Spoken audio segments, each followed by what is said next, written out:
नमस्कार, आप देख रहे हैं डॉक्टर साहिब, आपके साथ मैं हूँ मुस्कान। को आज के इस एपिसोड में हम बात करेंगे और ये जानेंगे, हम कई बार ऐसा देखते हैं बहुत सारे लोग किसी बीमारी से जूझ रहे होते हैं लेकिन वो फिर भी फास्टिंग करते हैं। आज बहुत सारे फास्टिंग का तरीका आ गया है, कीटो डाइट, और भी बहुत सारे ऐसे डाइट हो गए जो लोग अपनाते हैं ताकि अपना वो मोटापा कम कर सकते हैं, लेकिन कई साथ ही में वो किसी बीमारी से भी जूझ रहे होते हैं। तो ये सब करना कितना गलत हो सकता है शरीर के लिए, इसी बारे में तमाम जानकारी लेने के लिए आज हमारे साथ मौजूद है बिहार के जाने माने bariatric and metabolic surgeon doctor Nirupam Sinha. Sir नमस्कार, बहुत बहुत स्वागत है आपका। Thank you. सर आपसे जानना चाहेंगे, अगर हम बात करें फास्टिंग की, तो आज देखते हैं बहुत सारे ऐसे मार्केट में बहुत तरीके के डाइट आ गए हैं जो लोग फॉलो करते हैं। कीटो डाइट हो गया और भी बहुत सारे ऐसे डाइट है जो करते हैं। लेकिन अगर कोई इंसान किसी बीमारी से जूझ रहा है और इस तरीके की अगर वो डाइट करता है, फास्टिंग करता है, तो ये क्या सही है? अ, देखिए, कीटो डाइट आजकल बहुत सारे, इनफैक्ट ये यंगस्टर्स में ज़्यादा हो रहा है।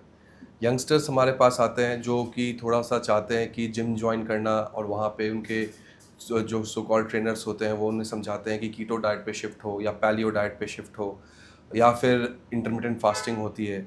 ये सब बहुत सारी चीज़ें पेशेंट को या फिर नॉर्मल इंसान को लोग बोलते हैं, और लोग करते भी हैं। कभी ऑनलाइन देख लिया, कभी कुछ कर लिया, उसके हिसाब से लोग शुरू कर देते हैं करना।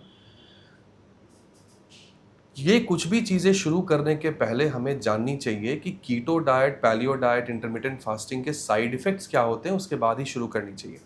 देखिए, बहुत बार ये सब सारी डाइट्स को जो हम लोग शुरू करते हैं, जिसके कारण पेशेंट को कभी-कभी मैंने पहले भी इसके बारे में ज़िक्र किया है, सबसे पहला कुछ होता है तो वो होता है डिप्रेशन।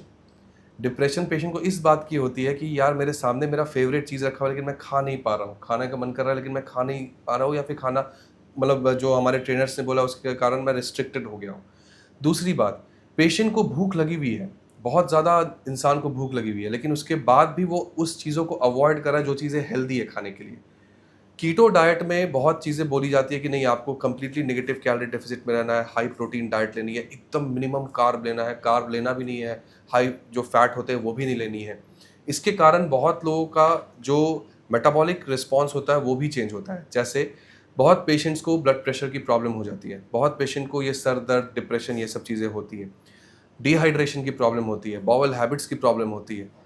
तीसरा, सबसे इम्पॉर्टेंट चीज़, जो इंसान कीटो डाइट, पैलियो डाइट या ये सब चीज़ें करता है, वो अपने आप को सोशली आउटकास्ट कर लेता है। सोशली आउटकास्ट करने का मतलब, वो कहीं भी अपने दोस्तों के साथ जाना नहीं चाहेगा बाहर, अपने फैमिली मेंबर्स के साथ बैठना नहीं चाहेगा। क्यों? क्योंकि उसके लिए सबसे इम्पोर्टेंट कुछ चीज़ें हो जाती है, तो वो होती है डाइट। मुझे मेरा डाइट देखना है, मुझे मेरा डाइट फ़ॉलो करना है, क्योंकि उन्हें डर लगता है कि अगर मैं अपने दोस्तों के साथ या अपने फैमिली के साथ बैठूँगा, रिलेटिव्स के साथ बैठूँगा, तो वो जो कुछ भी देंगे वो मुझे खानी पड़ेंगी। और इस कारण से वो अपने आप को थोड़ा कट ऑफ करने लगते हैं। तो कहने का पर्पस ये है कि keto diet, paleo diet, intermittent fasting, ये सब चीज़ें जो नई अभी आई हैं, इनफैक्ट पहले भी थी। इसको आजकल लोग ट्रेंड में लेके ज़्यादा आ रहे हैं, लेकिन जिस तरह से प्रॉपरली करनी चाहिए, जो चीज़ें साइंटिफिक है, वो चीज़ें फॉलो नहीं कर रहे हैं लोग। आप, और एक चीज़ और है, keto diet, paleo diet, intermittent fasting, ये सब जो चीज़ें हैं, ये बहुत दिन तक लोग कंटिन्यू कर भी नहीं सकते। ये प्रैक्टिकली पॉसिबल नहीं है।